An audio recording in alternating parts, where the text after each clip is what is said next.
Hey there, welcome to Movie Review Mom. I'm the mom and I do the movie reviews. And today the movie I'm reviewing is called The Munsters.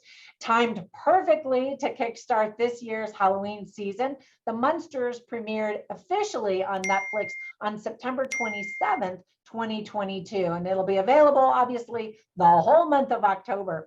The movie is rated PG, which is Rob Zombie's first movie to not be rated R. It is 1 hour and 49 minutes. And my overall movie review mom grade is unfortunately a C minus. Wah, wah. Let me explain why. I'll give you an overview in a nutshell, and then I'll point out things that I liked and didn't like and why, and then offer tips for parents, themes worth talking about, and some recommendations for some other movies that you might like better than this one. So first, in a nutshell, this is Rob Zombie's reboot of the popular TV show called The Munsters, with a focus on the origin story of the monstrous married couple of the TV series. In that regard, you could call this a movie prequel. Hard rock icon Rob Zombie wrote the screenplay, directed the movie, and produced the film. So there were a lot of things that I liked about the movie. First of all, Jeff Daniel Phillips does a great job as Herman Munster, the lovable monster, the lovable Frankenstein-themed monster, right? He also plays Zombo and Shecky von Rathbone. Sherry Moon Zombie, the director's wife, plays Lily Munster. Needless to say, she and her husband are big fans of the Munsters TV show. And she did a cute job. I don't think I'd ever seen her in anything before. Now, it's been a while since I've seen Jorge Garcia in anything, so it was fun to see him again. The film serves as an origin story, as I mentioned, of this famous ghoulish couple and their romantic relationship and how they found their first home and their neighborhood. But there are some characters missing from the story. I'll get to that in just a second. Pat Priest has a cameo performance in the movie. She originally played Marilyn Munster in 1964. She also had a cameo spot in the 1995 film, Here Come the Munsters. The director chose to light the movie in a heightened color palette so that the characters would look like live action cartoon, and they do. I would say mission accomplished. The teaser trailer created a shot-by-shot remake of the original title sequence of the 1964 TV show. So that's fun. Definitely, they know who their target audience is. The movie is colorful and just filled with goofy fun.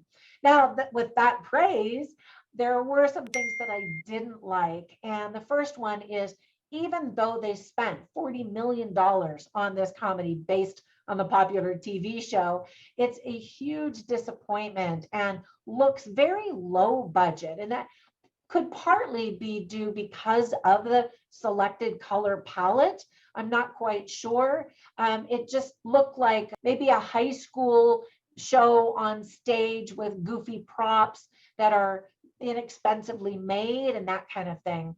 It's easy to spot the humor that the director was going for, but it mostly just lands flat. It's very slapsticky and juvenile. And I feel horrible saying that, just so you know. This is the very first time that Eddie Munster has not been part of a Munster movie. And so again, people will be wondering, what about the other characters? And I'm assuming that Rob Zombie wants to make a sequel and explain how the other characters joined the family. I don't know. Comment down below. Let me know. Would you want a sequel? Everything just felt overall overacted and kind of ridiculous. It seemed like something was missing. I'm not sure where to put a finger on it. But that was just my take. So again, comment down below. I would love to know what you thought. It's just super, super cheesy. And if that's what you're in the mood for, then you'll be thrilled because it's very cheesy.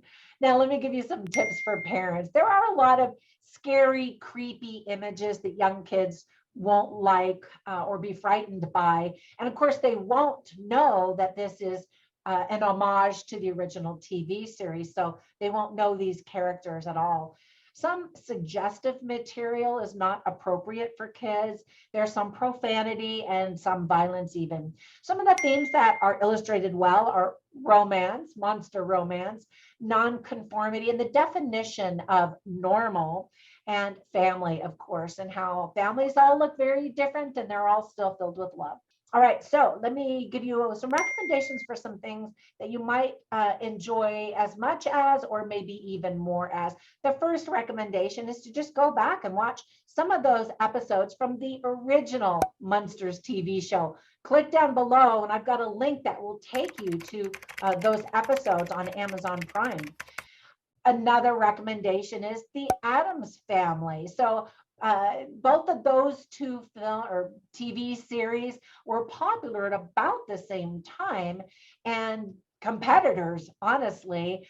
And I'm not sure, as a young girl, I remember seeing them and not really being a fan of either one because I thought they were both kind of creepy and scary. But the remake of the Addams Family and the cartoon, it shows a little bit more of an endearing family, maybe less scary, probably because it's a cartoon. But the Addams Family 2 animation came out recently. And so check those out. Those are definitely more family friendly, but check out my reviews because I do have some heads up for parents on those as well. All right, that's it for my review. I hope if you watch this, you get a kick out of it. I think it's really helpful to know before you see a movie what the content is going to be like and some of the filmmaking quality, because that helps you to manage your expectations. So hopefully my reviews are helpful. They certainly are intended to be. All right, have a fantastic day. Thank you so much for subscribing and following me on Instagram at Movie Review Mom, as well as at Trina Boice, which is my name. All right, have a fantastic day, and I'll catch you in the next one. Bye for now.